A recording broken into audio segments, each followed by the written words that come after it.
I was hired to guide the Henderson family for what should have been a simple camping trip, but instead, a Sasquatch stalked us through the forest, eventually slaughtering the family one by one. What happened next left me the sole survivor of the biggest massacre in Bigfoot's history. We had turned in an hour earlier, convinced the ridge above us was quiet. The Hendersons were all accounted for, 2 parents named Marcus and Sharon, and 3 teenagers called Kyle, Amber, and Jason, zipped into their tents in a loose half-circle, boots lined up and headlamps off. They were casual campers, and by the time the fire burned down to coals, they believed the hard part was over. I was awake that night. The camp had gone quiet in the way wilderness camps always do. The only sound was the wind moving steadily through the tree canopy overhead. I laid inside my sleeping bag with my eyes open, staring up at the sagging nylon ceiling of my tent. I wasn't afraid yet, just listening. Then it came. A single, long wood knock from upslope. The sound was clean and sharp, unmistakable even through layers of fabric and distance. Was it a warning or the beginning of an attack? Several seconds passed, long enough that I wondered if I had imagined it. Then a low, breathy vocalization followed. It wasn't loud, and it wasn't far away either. The sound had weight to it, the kind that comes from a large chest cavity, something with lungs built to move serious volume, even when whispering. I lay perfectly still and tried to match it to every animal call I had learned in over 20 years of guiding wilderness trips. But none of them fit. I knew then that I wasn't dealing with wildlife, I understood. I sat up slowly, careful not to rustle my sleeping bag, and reached for the zipper of the tent. I eased it open inch by inch, pausing between movements to listen. Outside, the campfire had burned down to a low bed of coals. I could make out the rounded shapes of 4 other tents arranged loosely around the fire pit. No one had emerged yet. I stepped out quietly and estimated the direction of the sound based on how it had carried. Upslope, roughly 200 feet away. Visibility there would be poor even at noon. At night, it was a wall of darkness that swallowed light whole. Could I navigate that wall of shadow without being seen? I wondered if the family had heard the knock, or if they were still asleep, unaware that something had announced itself just beyond our reach.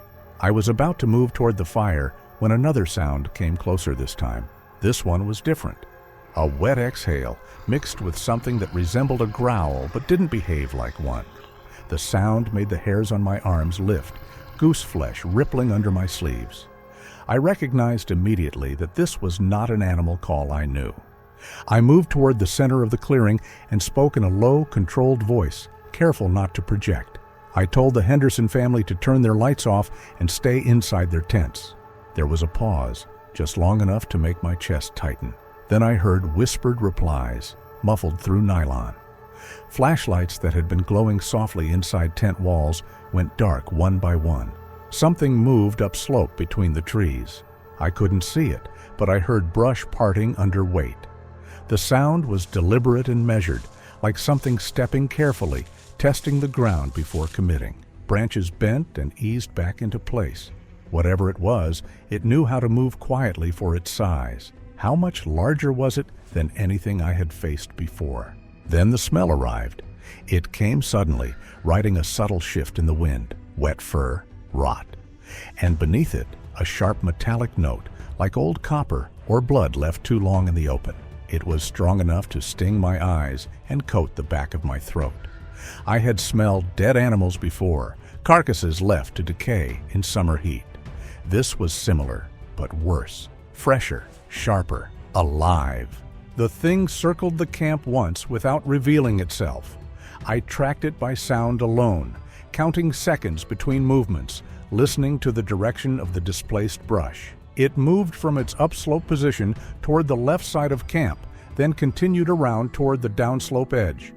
It stayed just outside the firelight, never stepping fully into view. Branches bent and snapped softly as it passed. The fire popped once, loud in the tension. Would it strike while still hidden, or wait for the perfect moment? Then the first rock landed. It struck the ground just beyond the reach of the firelight, maybe 10 feet from the nearest tent. The impact was solid and intentional. I heard it thud into the dirt and roll slightly before settling. I turned toward the sound, lifting my flashlight, but the beam showed only disturbed ground and darkness beyond. A second rock followed almost immediately.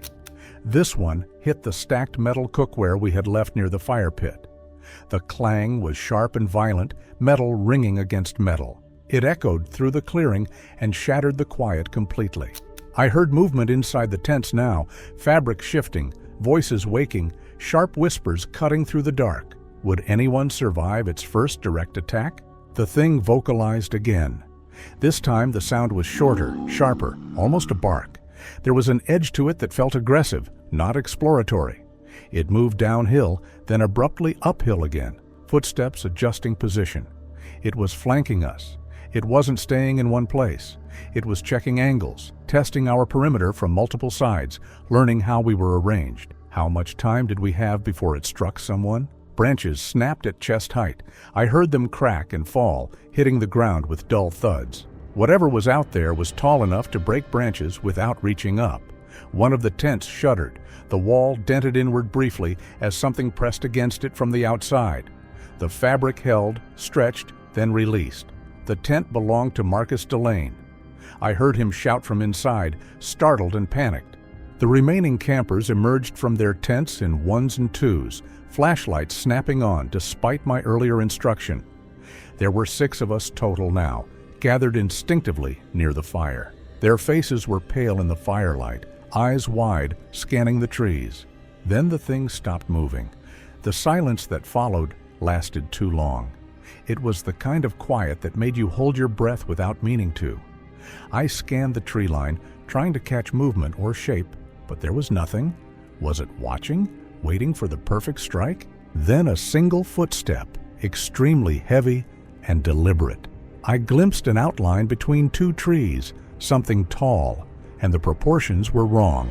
The shoulders were too wide, the head too low between them. It stood there for maybe 2 seconds, just visible enough to register as real. This was a Sasquatch. Then it withdrew just enough to step back into the shadow where the firelight could not reach. Sharon grabbed my arm and asked what it was. I told them it was Bigfoot. Would they believe me before it struck again? A sudden rush came from the left side of camp. There was no warning vocalization, no buildup, just explosive movement through the brush. The Sasquatch struck Kyle, who had been standing at the edge of our group just outside the ring of firelight. The impact sound was blunt and solid, like a body slamming into a tree trunk at full speed.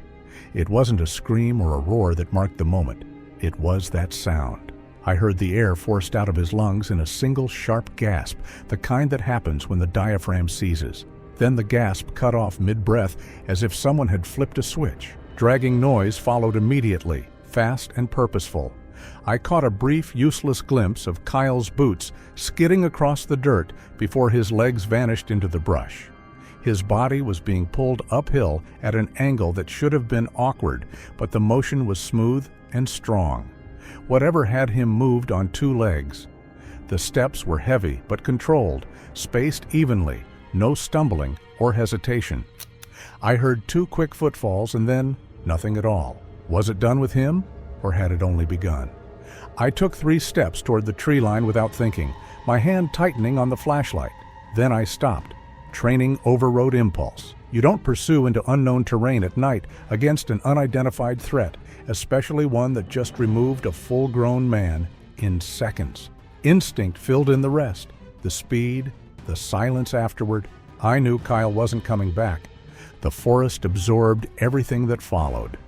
There was no prolonged struggle, no shouting for help, no crashing retreat through branches or undergrowth. The sound simply ended, like a door closing. The silence that replaced it felt deliberate. I turned back toward the others and saw the shock settling in.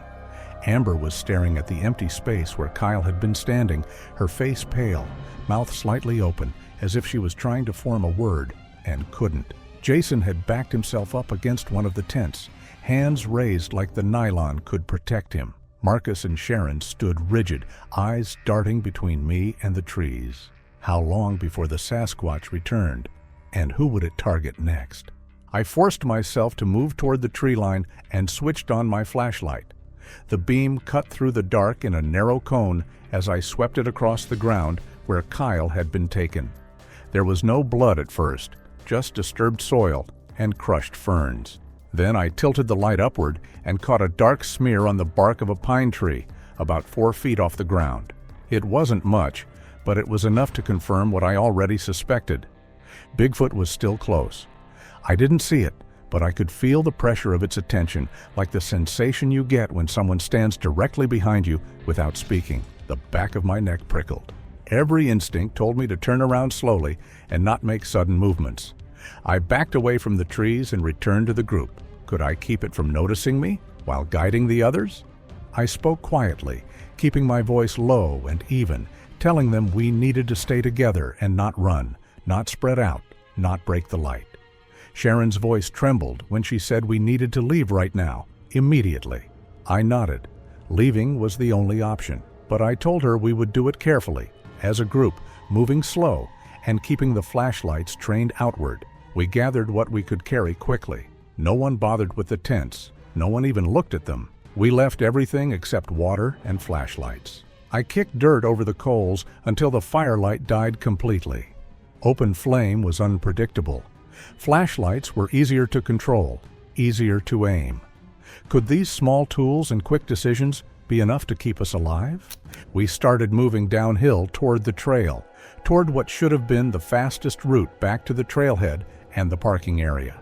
We had gone maybe 20 feet when I heard movement below us, branches shifting, footsteps adjusting position. The sound was deliberate. The thing had moved ahead of us without being heard. It was waiting downhill, occupying the space we needed to pass through. Had it anticipated our escape route, and was this trap inevitable? I stopped the group and raised my hand. When I told them we were turning around and heading uphill, Marcus shook his head, panic edging into his voice as he said it was the wrong direction. I told him downhill was blocked. I didn't explain how I knew. I didn't need to. We turned and began climbing. The slope steepened quickly, the ground loose with pine needles and gravel sliding under our boots. Breathing became louder. No one spoke. Above us, I heard it again. Footsteps matching our pace, always higher on the slope, never rushing, never falling behind. It stayed just out of sight, controlling the distance. That was when the realization settled in, cold and unmistakable. It wasn't chasing us. It didn't need to. It was guiding us, steering our movement with sound and position. We weren't fleeing anymore. We were being herded. How far could it herd us before there was no escape left? The smell strengthened again, rolling down the slope in a thick, suffocating wave that seemed to seep into every pore. Amber gagged violently, bending over and covering her mouth with both hands for a moment before she pressed her sleeve over her nose. Sharon followed suit, covering her face with her forearm and shivering as the odor clung to her clothing. The air was heavy with it, and it pressed into our lungs with every breath. The tension tightened around us, thickening with each step as if the forest itself were closing in. Bigfoot scratched a nearby tree trunk slowly, methodically, deliberately. The sound was long, scraping, and loud, reverberating through the surrounding brush as claws or nails dug through the bark. I could hear the ridges of the tree splintering under the pressure, the noise lingering for a full 5 seconds, each scrape like a warning. Then came a low, guttural chest rumble, so deep that I felt it vibrate through the forest floor under my boots, through the pine needles and dirt. Sharon's breathing escalated into sharp, panicked gasps, each one cutting through the tense night air. I reached out to steady her, to grab her shoulder and pull her back, but before my hand touched her, it was too late. The creature reacted instantly. Brush crashed closer than before, snapping small branches and sending leaves flying into our faces. I spun toward the source of the noise and caught a glimpse of movement. It charged straight through the dense undergrowth with terrifying precision. I saw its head tucked low between broad, forward-leaning shoulders, its arms swinging wide as it moved, limbs pumping like pistons. The briefest flash of its eyes caught mine for less than a second, dark and intelligent. Could I react fast enough to protect the others? It reached Sharon before I could intervene. In one swift, almost casual motion, it wrapped both massive arms around her torso, lifting her off the ground as if she weighed nothing at all. Her body didn't resist. The next moments were brutal and horrifying. It slammed her against a tree, once, twice, each impact final, wet and hard, echoing through the forest in a sickening rhythm. The sound of her body meeting bark was gut-wrenching, like breaking green wood, the splintering thud lingering in my mind. Then it dropped her only to step down with one enormous foot onto her chest. I heard ribs snap beneath its weight, a sound sharp and visceral, the sort of crushing that leaves no hope of recovery. Bigfoot paused, head tilting slightly to regard the rest of us. Its eyes reflected our flashlight beams, one brighter than the other, giving the eerie impression that the tissue of each eye differed. Would it spare anyone else, or was the rest of us next? With terrifying efficiency, it grabbed Sharon again, this time by the arm, and dragged her backward into shadow. The motion was smooth and effortless, leaving a trail of dark red across the ground, smears that glistened in the thin light. My body reacted on its own. I forced my legs forward and urged the others to move. Jason's voice cracked as he asked where we should go. I kept my reply brief. Anywhere but here. Could we outrun something so fast and strong? We moved uphill, stepping over loose rocks and sliding pine needles, every footfall deliberate, our lights trembling over uneven ground. Bigfoot stayed just outside the reach of our beams, slipping silently between trees, immense and unstoppable. I caught glimpses of it now and again, massive shoulders, powerful arms, easily 7 or 8 feet tall, each movement precise and controlled. Then it began making vocalizations, deep, resonant, almost mocking, like laughter distorted through the trees. I tried to change our route, angling left to loop back toward the trail. The creature mirrored us perfectly, keeping parallel, always uphill, always higher on the slope. Its presence forced us into a controlled path. Then it hurled a large rock directly ahead. The boulder was roughly the size of a basketball and hit the ground with a hard bounce that shook the dirt beneath our boots. The message was unmistakable: do not go this way. It was managing our pace, deciding where we moved, how fast we could go. Could we outmaneuver it without being herded into death? A sudden branch snap from behind made me whip around. My flashlight cut through the darkness, but there was nothing at first. Then I realized what had happened. The creature had used diversion. From the shadow, one long arm shot out, wrapping completely around Jason's calf with terrifying speed. His body jerked violently as he was pulled backward downslope. His scream echoed through the forest, longer this time, a raw, human sound that ended abruptly. I heard the impacts as he hit rocks, tree roots, the uneven forest floor. Thuds rang out, each one lower in pitch than the last. There was no attempt to retrieve him, no return, only the sound of his body being carried away by sheer force. Only 3 of us remained, myself, Marcus, and Amber, paralyzed by the horror we had just witnessed. Would we be next, or could we finally escape? Bigfoot finally stepped into full view, no longer hiding. Its massive frame moved slowly, deliberately, into the area illuminated by our flashlights. It reached out, pressing a hand flat against the trunk of a nearby tree near my head, holding it there briefly before withdrawing. The imprint left in the bark revealed fingers far longer than I expected, a wide, powerful palm capable of immense strength. Could I survive even a direct encounter with those arms? Marcus finally broke. Despite my shouted warnings, he ran downhill, flashlight bouncing crazily over rocks and trees as he sprinted. The Sasquatch reacted instantly. One impossible stride closed the distance between itself and Marcus in an instant. It seized him mid-run, spinning him with his own momentum before throwing him. Marcus's body tumbled downhill, hitting the ground once, then rolling, bouncing off rocks and trunks, each impact echoing like a drumbeat through the forest. The crashes continued, relentless, until finally a dull, final stop fell over the slope, and the forest once again swallowed all sound. Bigfoot stood at the edge of the slope, massive and immovable, its frame silhouetted against the thinning darkness. Its head tilted slightly, almost imperceptibly, as if listening to the forest and confirming some silent calculation. There was a patience in the way it waited, a deliberateness that made every hair on my body rise. Satisfied, or at least seemingly so, it turned back toward us, shifting its weight slowly from one foot to the other, the muscles in its shoulders rolling beneath the dark fur. Was it assessing us, or already planning the next attack? The thing had changed its focus now.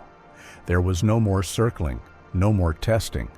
It had removed 4 of our group members from the equation, and now all of its attention was on the 2 of us remaining, Amber and me. Every instinct screamed that we were being measured, that it was evaluating the next moves with chilling intelligence. I could feel the weight of its gaze, pressing against me through the thinning trees, cold and heavy. We stood frozen, our bodies locked in place by fear. Amber's flashlight trembled in her hand, the narrow beam slicing across the uneven forest floor, bouncing over roots, rocks, and low-hanging branches. Her breaths were rapid, shallow, and sharp, like a small animal caught in a trap. I could hear her start to hyperventilate, her chest rising and falling so quickly it was nearly a blur. Every second stretched. Every heartbeat pounded painfully in my ears. I forced my own flashlight to stay steady, training the beam carefully on the creature's chest, trying to observe without provoking it, trying to understand its posture, its intentions, its limits. Could we read its intentions before it acted? It stood roughly 15 feet away. I could see the subtle weight shifts in its stance. Its posture leaned slightly forward, weight balanced on the balls of its enormous feet, knees bent just enough to suggest readiness. Its arms hung low, extending past its hips, thick and muscular, the hands partially curled, fingers flexing in slow, deliberate movements, as if testing the air, preparing to strike or to grab. Every small movement radiated power and intent. The forest seemed to shrink around it, as if the very trees recognized the danger. Then, without warning, without any audible signal, it charged. There was no growl, no grunt, no preparation sound. One moment it was there, calm and calculating, and the next it was an unstoppable surge of raw force, moving forward with explosive speed. Could I react fast enough to prevent disaster? I shoved Amber to the side with all my strength, throwing my weight into her and pushing her away from the line of attack. She tumbled into the brush, rolling across loose branches and undergrowth, barely catching herself before hitting a small tree. The creature's massive arms swung through the space she had just occupied, missing me by mere inches. I felt the rush of displaced air, the powerful gust from its movement whipping past my face, tearing at my clothes, rattling my flashlight in my hand. It pivoted instantly, a blur of speed and precision, redirecting its momentum toward Amber as she scrambled to her feet. In just 2 impossibly fast steps, it closed the distance, covering ground that should have taken seconds in less than a heartbeat. Its arm came down again, and this time it connected. The strike hit Amber square in the back, lifting her off the ground like a rag doll, her legs flailing before she collided face first with a nearby tree trunk. The sickening impact echoed in the slope, and she collapsed, motionless, her body crumpled against the rough bark. Bigfoot crouched briefly, then reached down with a hand the size of a small backpack, gripping the back of her jacket and hoisting her upward to eye level. I could see its teeth as it leaned forward, biting once, a single clamp on her shoulder. I heard the faint, horrifying sound of bone giving way, a sharp, grating crack. It released her immediately. She fell like a sack of wet sand, limbs splayed, hitting the forest floor with a thud that left no doubt about the force behind the blow. Could anyone survive a creature this strong and deliberate? I went downhill blindly. I didn't think about the slope, the brush, the roots, or the rocks underfoot. I only ran, letting gravity and adrenaline dictate my path. My flashlight beam bounced wildly over the terrain, flashing over rough tree trunks, jagged rocks, and open patches of dark earth. My boots slammed into roots and stones, sending sparks of dirt flying. My lungs burned, my chest heaved, my legs screamed with exertion, but I didn't stop. It followed. It did not sprint in the conventional sense. It stayed just behind me, moving in controlled, deliberate steps. I could hear its footfalls, deep, heavy, rhythmic, each one matching the pace of my own chaotic running. It didn't stumble, didn't rush, didn't falter. It simply stayed close, its presence a constant pressure, forcing me onward. Could I maintain the pace without faltering under its relentless presence? I felt its breath on my neck, hot and wet, smelling of musk, sweat, and something pungent that made me gag. But I didn't stop. I forced the nausea down and kept moving. Every tree it struck made a loud crack as its massive hands hit the bark in rhythm with its steps. It was making noise on purpose, letting me know it was there, a terrifying, tactile presence marking the forest around me. One slap hit the side of my backpack, shoving me forward. I stumbled but stayed upright, adrenaline overriding pain. Then it roared. Just once, close and explosive. The sound reverberated through my chest, through my lungs, through the bones in my legs. My ears rang, my muscles quivered, and for a moment I felt my knees weaken. But the instinct to survive, to keep moving, drove me forward. I hit uneven ground, fell, hands striking first, knees next.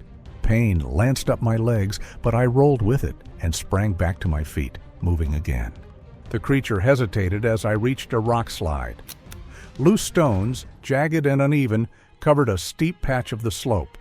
They shifted under my boots as I crossed, sending echoes of clattering rock tumbling downhill. Bigfoot paused at the edge, evaluating, then didn't follow directly. Instead, it chose a path around the slide, slipping silently through the trees to my left. Had I finally found a small advantage, or was this another trap? I gained slight distance. I pushed harder, ignoring the screaming of my lungs and the burning in my legs. The slope became steeper, the tree cover thinning, exposing bare rock and dangerous footing. This was terrain better suited to me than to something massive. The sounds of pursuit slowed, then stopped entirely. I did not stop running, not yet.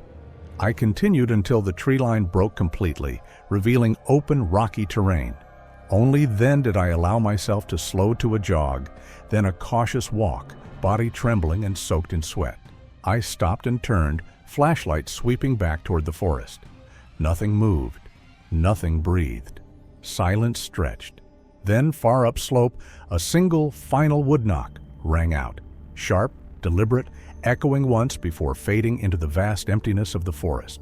Then nothing. Had it finally left, or was this one last warning? The sky began to lighten. Dawn was creeping over the horizon, washing the peaks in muted grays and pale golds. Darkness retreated, revealing the jagged outline of mountains, the rough surface of rocks I had nearly fallen over, and the emptiness where my friends had stood. I did not return to camp. I did not search for bodies. I did not call for survivors. My mind refused the thought. Legs moving on autopilot, I walked toward the nearest trail marker I could see. Each step was deliberate but automatic, my mind blank, fixated only on keeping one foot in front of the other and leaving this place forever.